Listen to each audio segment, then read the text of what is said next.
छत्तीसगढ़ में सरकारी और निजी जमीनों पर भूमाफियाओं की नजर है। भूमाफिया राजनीतिक संरक्षण और राजस्व अधिकारियों से मिली भगत कर धड़ल्ले से बेशकीमती जमीनों पर कब्जा कर बेच रहे हैं।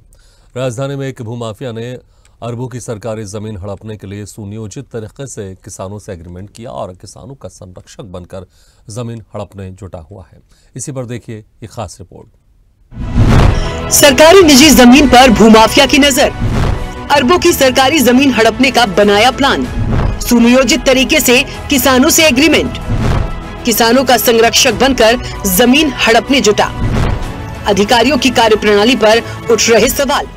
छत्तीसगढ़ में भोले भाले किसानों को भूमाफिया अपने जाल में फंसाकर करोड़ों की जमीनों पर बलपूर्वक कब्जा कर रहे हैं। इसकी बानगी छत्तीसगढ़ की राजधानी रायपुर में दिख रही है, जहां भूमाफिया ने अरबों की सरकारी जमीन पर कब्जा करने के लिए सुनियोजित तरीके से पहले किसानों से एग्रीमेंट किया, फिर पावर ऑफ अटॉर्नी लेकर अब किसानों की जमीन पर ही बलपूर्वक कब्जा जमा लिया है। राजधानी के बीचों बीच भाटागांव इलाके के ग्रामीणों ने पशुओं के चरागाह के लिए 68 एकड़ जमीन दान की थी। उस जमीन को हड़पने भूमाफिया ने राजस्व अधिकारियों और राजनेताओं की मिलीभगत से खेल कर दिया। 50 साल पहले जिस जमीन को 170 ग्रामीणों ने चारागाह के लिए दान की, उसे हड़पने भूमाफिया ने सुनियोजित तरीके से 4 ग्रामीण प्रेमलाल साहू, सरोज सोनकर, गीत राम और रामानुज अग्रवाल के नाम पर चढ़ा दी। फिर इन किसानों से एग्रीमेंट कर उनका संरक्षक बन गया और सरकारी रिकॉर्ड में चारागाह के नाम दर्ज जमीन को हथिया ने राजस्व बोर्ड से लेकर हाई कोर्ट से लेकर सुप्रीम कोर्ट तक लड़ाई लड़ी और जमीन 4 लोगों के नाम चढ़ा दी, तो उनसे पावर ऑफ अटॉर्नी लेकर जमीन का कर्ता धर्ता बन गया। ग्रामीणों को भूमाफिया की खेल की जानकारी हुई तो लामबंद होकर बाजार बंद कर बैठक की और सरकार को चेतावनी दी है। शहर के बीचों बीच भाटा गांव की जिस जमीन पर विवाद है वो यहीं पर है। 68 एकड़ जमीन पर भूमाफिया ने कब्जा किया है और भूमाफिया इकबाल सिंह भल्ला ने ग्रामीणों की उन जमीन को जो चारागाह के लिए थी उनको एग्रीमेंट करके कब्जा किया। मेरे पीछे आप देखेंगे यही वो जमीन है जहां से उन्होंने 68 एकड़ जमीन जिसमें कब्जा किया हुआ है। भूमाफिया द्वारा ग्रामीणों को रोकने के लिए यहाँ पे गेट लगाया गया है, सिक्योरिटी गार्ड बिठाया गया और बाकायदा CCTV लगा दिया गया है ताकि ग्रामीण यहाँ पे आवाजाही ना कर सके। ग्रामीणों पर पूरी तरह से पाबंदी लगाने की कोशिश की जा रही भूमाफिया के द्वारा। इस पूरे मामले में ग्रामीणों ने भूमाफिया इकबाल सिंह भल्ला पर आरोप लगाते हुए जिला प्रशासन से शिकायत की है। ग्रामीणों का आरोप है कि भल्ला ने उनकी जमीन पर बलपूर्वक कब्जा करने की नीयत से JCB मशीन से उनके खेत खलिहान को समतल कर पूरी जमीन को कांटे तार से घेर दिया है। CCTV और बड़े बड़े गेट लगा दिए हैं ताकि ग्रामीण वहाँ आवाजाही न कर सके। भल्ला ने ग्रामीणों की आवाजाही रोकने सुरक्षा कैंप बनाकर निजी कंपनी का सुरक्षा गार्ड तैनात किया है। जिस जमीन पर भूमाफिया ने बलपूर्वक कब्जा किया उसमें प्राथमिक सरकारी स्कूल भी हैं, जिसमें बच्चे पढ़ते हैं। ग्रामीणों ने पुरखों की दान की गई जमीन पर कब्जा रोकने जिला प्रशासन के अधिकारी, कलेक्टर, SP, विधायक और मंत्री से फरियाद लगाई है। ग्रामीणों की फरियाद पैसे और रसूख के आगे बौनी साबित हो रही है। अधिकारियों के कानों तक ग्रामीणों की फरियाद नहीं पहुंच रही है। ताकतवर भूमाफिया के सामने पूरा प्रशासन और सरकारी सिस्टम नतमस्तक नजर आ रहा है।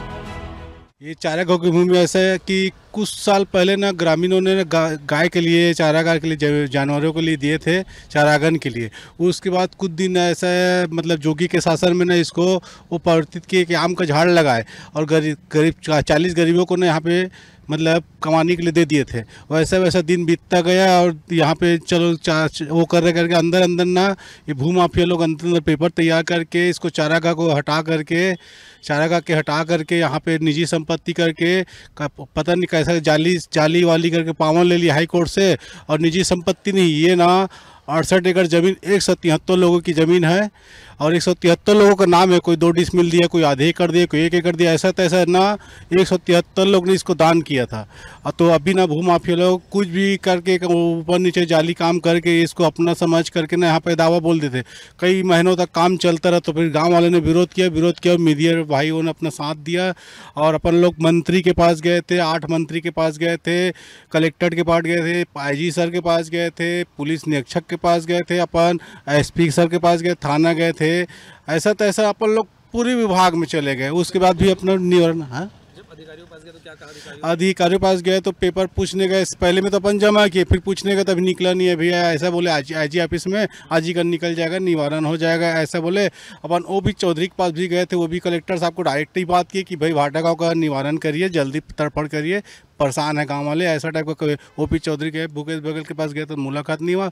अपन महान जी के पास गए थे, प्रतिपक्ष नेता, वो भी अच्छा बोला कि जल्दी काम हो जाएगा और दबाव नहीं, मैं मंत्री जी को लेटर लिख देता हूँ। ऐसा टाइप मेरे पीछे आप देखेंगे ये जितने लोग हैं बरसात के दिन में 24 घंटे यहाँ पर रहते हैं। आमतौर पे ये माना जाता है कोई इंडस्ट्रीज हो, कोई किसान हो, अपनी फसलें की रखवाली करता है, पर यहाँ पे ना कोई इंडस्ट्री है ना ही कोई फसल है। फिर भी भूमाफिया ने अपने लोगों को यहाँ पे 24 घंटा सिक्योरिटी गार्ड के तौर पे तैनात किया है, जो यहाँ पे टेंट पंडाल लगा के रहते हैं। उनके लिए बाकायदा पंखा की, शौचालय की, बोर की व्यवस्था की गई है, जो यहाँ पे सुरक्षा उपलब्ध कराते हैं इस खाली प्लॉट को। उनका ये कहना है कि ताकि कोई दूसरे लोग यहाँ पे ना आ जाए, कोई दूसरे बलपूर्वक कब्जा ना कर ले। और मूल विषय ये है जो ग्रामीणों ने आरोप लगाया था वो कहीं ना कहीं सही प्रतीत होता है। भाई साहब, आप यहाँ पे हैं, कब से हैं, कितने दिनों से और क्या करते हैं? कितने तारीख से आए हो? कितने तारीख को बताना? 23 तारीख को आए हैं सर। 30 तारीख से। क्या करते हैं आप? हम यहीं रहते हैं सर, यहीं जागते हैं, ड्यूटी करते हैं। भोजन सब यहीं होता होगा आपका? जी जी। कितने लोग हैं आपके साथ? और हम 2 आदमी हैं, आनंद पांडे, राजेश तिवारी जी। तो राजेश ये बताओ, ये तो खाली प्लॉट है, यहाँ फिर सिक्योरिटी किस बात की? वो भैया रखे हुए हैं जी। भैया कौन? वो बल्लभ भाई। बल्लभ? हाँ। बल्लभ या बल्ला? बल्ला भैया। बल्ला जी। हाँ। उन्होंने आपको रखा है। आपके साथ और कौन रहते हैं? ये रहते हैं, उसके साथ अलावा और कोई भी रहते हैं? सुपरवाइजर जी। सुपरवाइजर कौन है? वो नाम तो नहीं मालूम सर उनका जी। जी। तो आप लोग सिर्फ आने जाने वाले लोगों को देख रेख करते हैं, कोई यहाँ आए जाए मत, कोई कंस्ट्रक्शन मत करे करके रहते हैं हम लोग जी। नहीं है, आ जा सकते हैं और कोई दिक्कत नहीं है। किसी प्रकार की कोई रोक टोक नहीं है। आते रहते हैं लोग। तो फिर ये कैंप तैनात करने का क्या मतलब? ये मेरा थोड़ी है, बल्लभ भैया लगाए हैं, हम लोगों को तो बुलाया गया, हमको क्या पता। देखिए, ये जो है जो भू माफिया है जिस पे ग्रामीणों ने आरोप लगा, इकबाल सिंह भल्ला, उन्होंने सिक्योरिटी की तरफ एक कैंप जैसा बना दिया है। यहाँ पे उन्होंने अपने 2 लोगों को, सुरक्षा कर्मियों को तैनात करके रखा है, जो यहाँ पे 24 घंटे रहकर रखवाली करते हैं, आने जाने वाले लोगों पर निगाह रखते हैं। और उनका ये मानना है कि लोग यहाँ पे आए जाए, नुकसान ना पहुँचाएं। पर सबसे बड़ी बात यह, यहाँ पे नुकसान पहुँचाने जैसा कोई चीज़ है नहीं, ना कोई इंडस्ट्री है, ना कोई फसल है, फिर नुकसान किसको पहुँचाया जाएगा?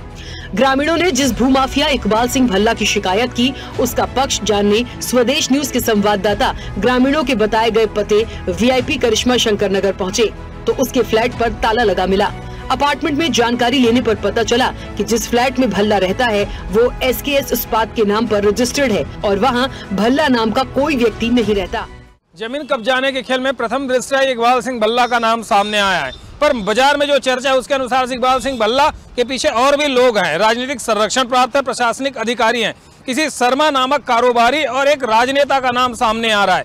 आने वाले इस मसले पर और भी खुलासे होंगे, जैसे जैसे समय बीतेगा और भी नए तथ्य सामने आ जाएंगे।